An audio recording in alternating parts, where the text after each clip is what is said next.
Hello అందరికి నమస్తే. నేను మీ Srisailam. Welcome to RLR TV. Kalvakuntla Kavitha అయితే ఒక బిగ్ అనౌన్స్మెంట్ అయితే చేసింది. అది ఆ మామూలు అనౌన్స్మెంట్ కాదు, మొత్తం తెలంగాణ ప్రజలు అవాక్కయ్యేటటువంటి అనౌన్స్మెంట్ అని చెప్పొచ్చు.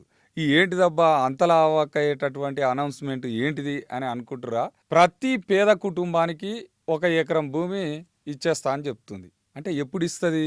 తెలంగాణలో వాళ్ళ టీఆర్ఎస్ పార్టీ అధికారంలోకి వస్తే అప్పుడు ఈ యొక్క కార్యక్రమానికి శ్రీకారం చుట్టి ప్రతి పేద కుటుంబానికి ఎకరం భూమి ఇచ్చేస్తపో అనేసి చెప్పడం జరిగింది ఒక ఇంటర్వ్యూలో. మరి కవిత ఏదైతే చెప్తున్నదో ఆ యొక్క ప్రోగ్రాం అనేది, కార్యక్రమం అనేది సక్రమంగా జరిగేటటువంటి అవకాశాలు ఉన్నాయా లేవా అనేది ఒక్కసారి పరిశీలించినట్లయితే అసలు తెలంగాణ రాష్ట్రంలో ఎన్ని ఎకరాల భూమి, ఎన్ని వందల ఎకరాల భూమి లేదా వేలల్లో ఖాళీ జాగా ఉన్నదో చూపించాలి. ఫస్ట్ అది రిలీజ్ చేయాల్సి ఉంటుంది.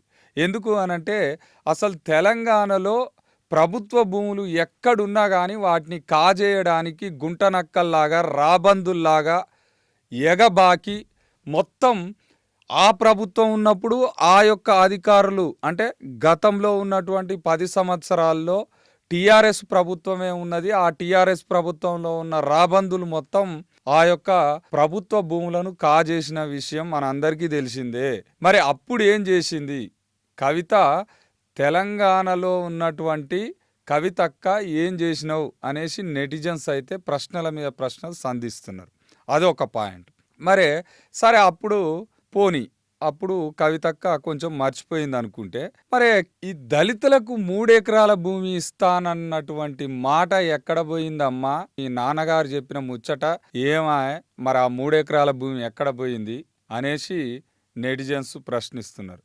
అంటే వీళ్ళకు తెలంగాణ ప్రజలు ఇంత సులకనగా ఉన్నారా, ఈ పిచ్చోళ్ళలాగా కనపడుతున్నారా ఏంది అనేసి కూడా కొంతమంది ఫైర్ అవుతున్నారు. ఏదేమైనప్పటికీ కవితక్క వాస్తవాలు ఏవైతే ఉంటాయో వాటి గురించి చర్చించు. అనవసరంగా లేనిపోని అన్నీ పనికి మాలిన మాటల గురించి చెప్పి ఆశ కల్పించి మళ్ళీ అధికారంలోకి వచ్చినాక మొండి చేయి చూపించే పరిస్థితి వస్తే మాత్రం బాగుండదు అనేసి తెలంగాణలో ఉన్నటువంటి ప్రతి ఒక్కరైతే ఫైర్ అవుతున్నారు కవిత మీద అని చెప్పొచ్చు. మరి మీ ఒపీనియన్ ఏంటో? కవితక్క చెప్పినటువంటి మాటల్లో ఎంతవరకు నిజం ఉంది, ఎంతవరకు అబద్ధం ఉంది అనేటటువంటి విషయం పైన ఖచ్చితంగా కామెంట్ బాక్స్లో పొందుపరచండి.